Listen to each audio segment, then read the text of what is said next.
äsken pistettiin kana tonne nurkkaan, kun se oli tuolla ulkona ja sit tuli rotta ja se puhkasi sen rotan silmän, niin sen pitää tehdä rotalle hauta ja sit pitää ostaa kuule semmonen 3 tonnin hautakivi.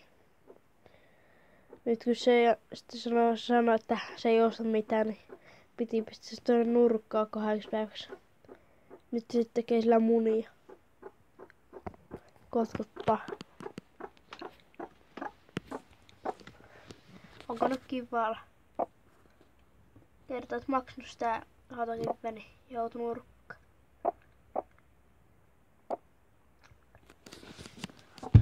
No.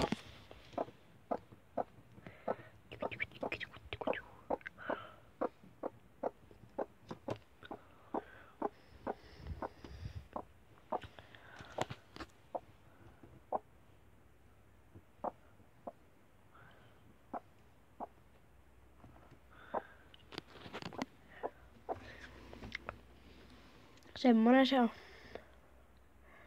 Ei mikään hirveän kummallinen.